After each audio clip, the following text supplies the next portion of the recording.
Hola, ¿qué tal con todos? Venimos a presentarles un tema muy controversial. Tenemos como título las estrategias de los microorganismos frente a la escasez de nutrientes. Somos de la Universidad Nacional de Callao, cursando microbiología ambiental. Dentro de nuestro marco de miembros tenemos a Cáceres Taite, Leighton Dioses, Sativar Santillán y quienes habla Guamacho Invitaz. Procedente, comenzaremos con la exposición. Dentro de los nutrientes generales para las bacterias, como un concepto básico, la nutrición es un proceso por el que los seres vivos toman del medio donde habitan las sustancias químicas que se necesitan para crecer. Dichas sustancias se denominan nutrientes. Estas requieren dos objetivos específicos, los cuales son los fines energéticos, que son las reacciones de mantenimiento, y los fines biosintéticos, que son reacciones plásticas o de anabolismo. Asimismo, tienen tipos. Dentro de estos tipos existen dos puntos de vista. El primer punto de vista está en el aprovisionamiento de energía, donde encontramos las litótrofas, que son aquellas que solo requieren sustancias inorgánicas sencillas.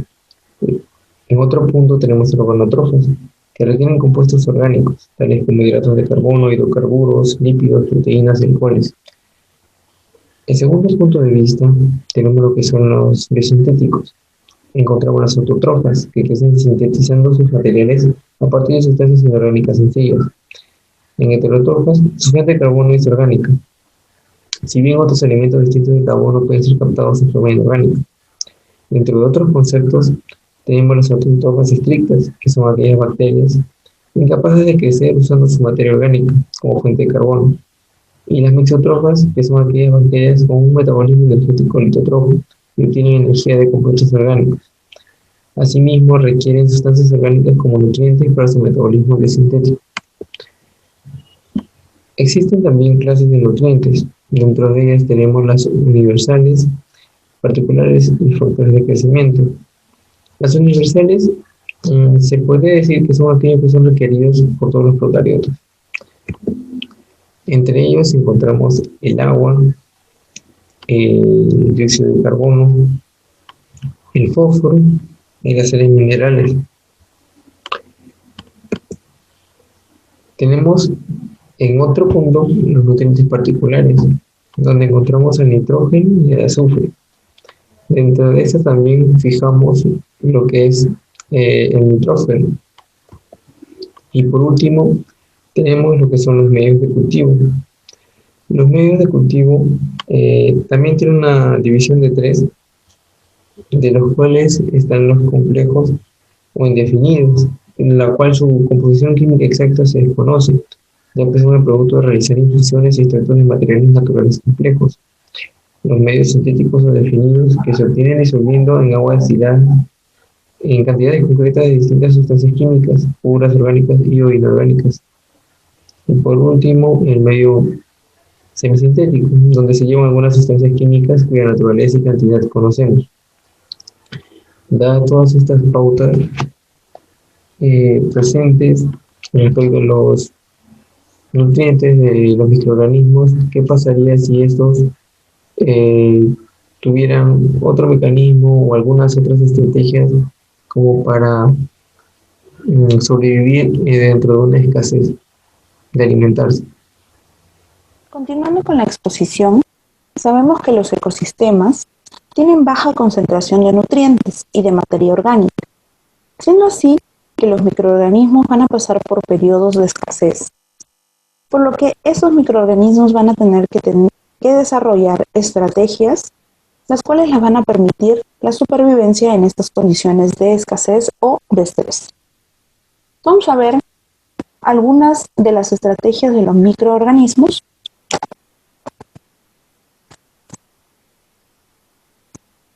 Algunas de ellas son la capacidad para crecer a bajas concentraciones de sustratos, también la posibilidad de verse o de volverse temporalmente inactivas. Una de las respuestas de la célula frente a la falta de nutrientes va a ser la reducción de la necesidad del nutriente que va a escasear, y para esto van a limitar los componentes celulares que lo contienen, o van a tratar de utilizar sustratos alternativos. Alteran la superficie celular. Van a reducir también la velocidad de crecimiento celular. Aparte, hay investigaciones donde se menciona algunas divisiones múltiples, las cuales se van a formar ultramicrobacterias. Estas ultramicrobacterias poseen un diámetro menor a 0,3 micrómetros. Y bueno, un ejemplo de esto son las especies Vibrio, las cuales forman células llamadas minicélulas. Estas minicélulas tienen metabolismo lento y son resistentes a esta falta de nutrientes.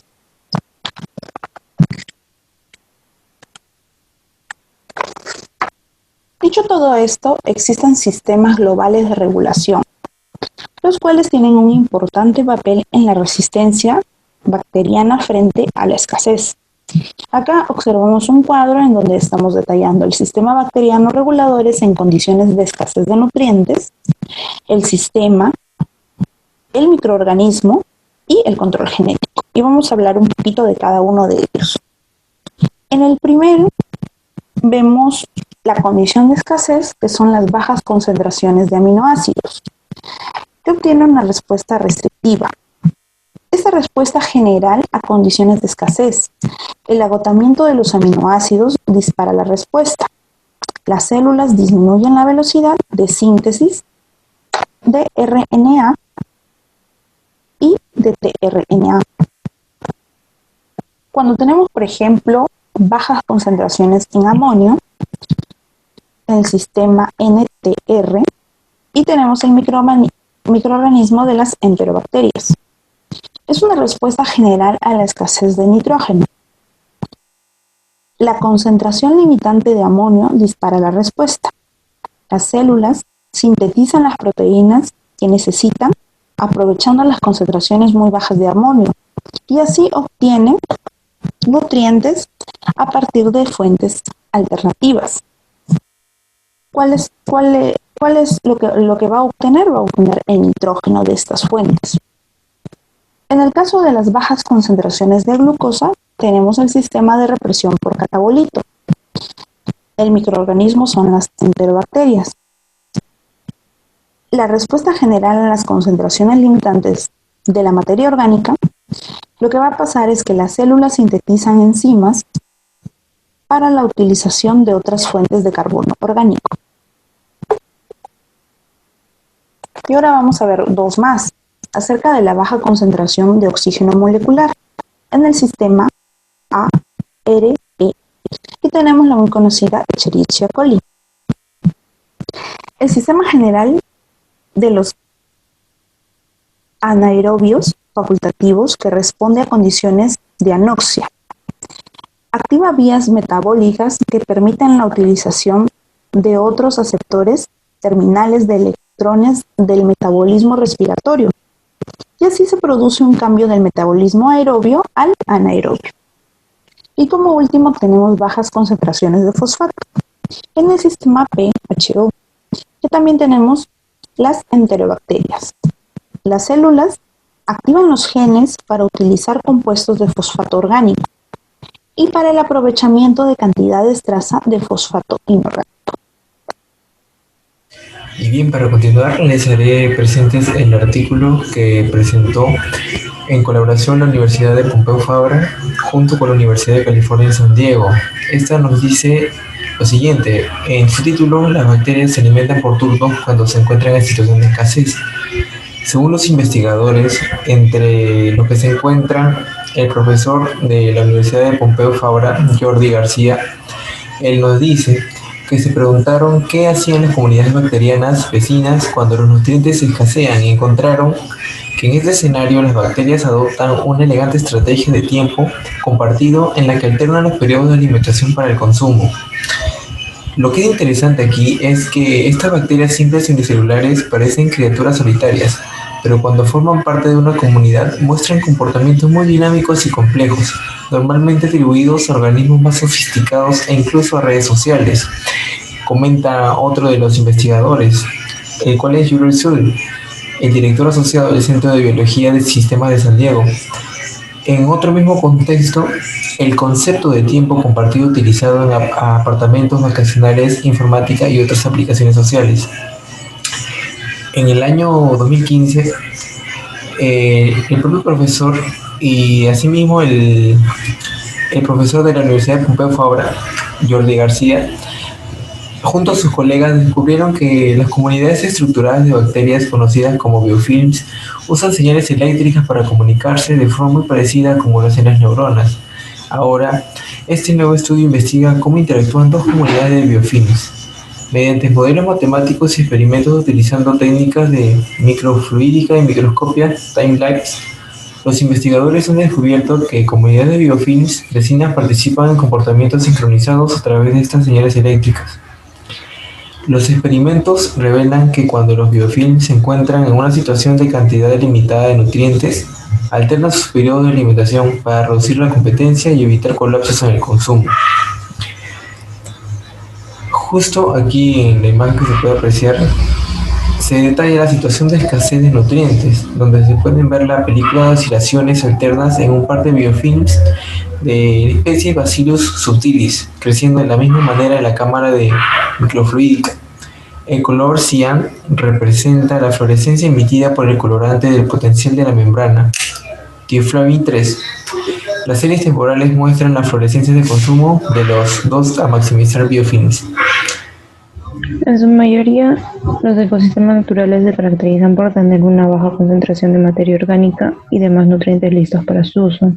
En casi todas las bacterias de vida libre pasan por periodos de escasez, por ello el desarrollo de estrategias que permiten su supervivencia en estas condiciones. Entrando a los ejemplos, se han publicado datos sobre fenómenos de divisiones múltiples que llevan a la formación de ultramicrobacterias u organismos ultrapequeños, estos con diámetros inferior a 0,3 picómetro. Las ultramicrobacterias aparecen como predominantes en varios ecosistemas marinos. Un dato adicional es que se han mantenido ocultos para la ciencia durante mucho tiempo, debido a que recién se han empezado a estudiar en el 2020. No han podido ser cultivados, raramente se han podido aislar, gran parte del conocimiento sobre sus vías metabólicas permanecen sin revelarse. Hasta el momento, los pocos genomas estudiados carecen completamente del ciclo de Krebs y de la cadena respiratoria, y la mayoría tiene una escasa o nula capacidad de sintetizar nucleótidos o aminoácidos. En el caso de las especies Vibrio, frente a la escasez de nutrientes, esta forma células muy pequeñas llamadas minicélulas, que no son esporas, pero su metabolismo es muy lento y son relativamente resistentes a diferentes situaciones de estrés. Estas formas especializadas son células que adoptan un estado exógeno de quisquiencia, que significa que no están en división, por lo cual se encuentran fuera del ciclo celular en respuesta a condiciones desfavorables. El siguiente ejemplo es la Saccharomyces cerevisiae, una levadura, un hongo ascomiceto que ha sido estudiado por su importancia en la industria panadera, así como también por la capacidad de producir etanol. En todo su desarrollo pasa por las siguientes fases. Fase lag, que es el periodo de adaptación en el cual la célula se prepara para dividirse. Durante la fase logarítmica, las células alcanzan su máxima velocidad de duplicación y llevan a cabo un metabolismo fermentativo del que se produce etanol. El cambio de áuxico es un periodo breve de tiempo en el cual no hay división y la célula cambia de un metabolismo fermentativo a uno respiratorio. En la fase postdialúxica, donde las células usan como fuente de carbono el etanol producido durante la fase logarítmica e incrementan su resistencia al estrés gradualmente. La fase estacionaria, que es la fase final, se presenta cuando los nutrientes del medio se han agotado y no hay división celular. En esta fase, las células acumulan carbohidratos de reserva como T-halosa y glucógeno, alcanzan su nivel máximo de resistencia frente al estrés y su pared celular se vuelve más gruesa y resistente a la digestión. Las células de las levaduras se ven sometidas a varios tipos de estrés a medida de que las condiciones del medio cambian, tanto en situaciones naturales como procesos industriales.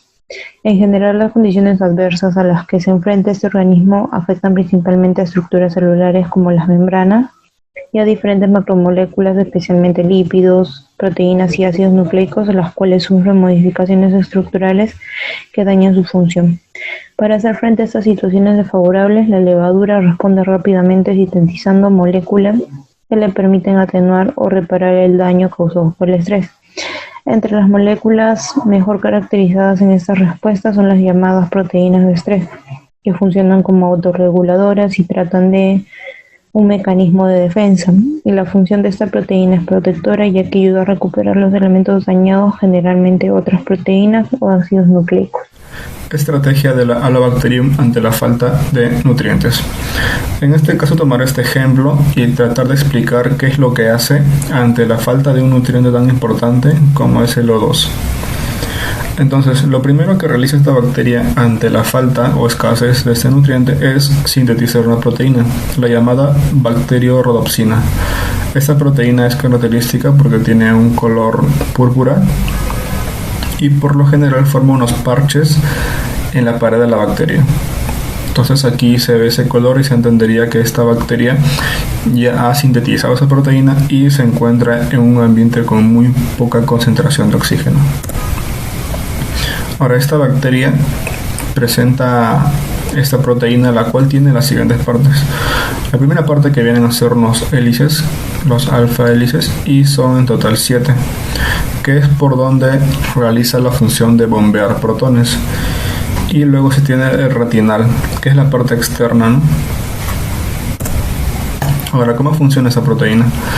Aquí tenemos a la proteína con sus 7 hélices. Entonces lo que hace es absorbe energía solar, absorbe luz, y con esta energía absorbida bombea protones hacia el exterior. Entonces, al tener pocos protones en la parte interior y muchos protones en la parte exterior, ocurre una gradiente, es decir, los protones tienden a equilibrarse. La misma cantidad que hay afuera tendría que también haber adentro. Entonces, al realizarse esta gradiente, este paso de protones, se activa una enzima, la ATP sintetasa, que, como ya sabemos, es la enzima formadora del ATP. Es la que realiza la captación o la formación de energía. Entonces, con esta bomba de protones, la energía se puede conseguir de manera bastante sencilla, y es una manera muy útil de sobrevivir ante un ambiente donde pues le falta el nutriente tan importante, ¿no?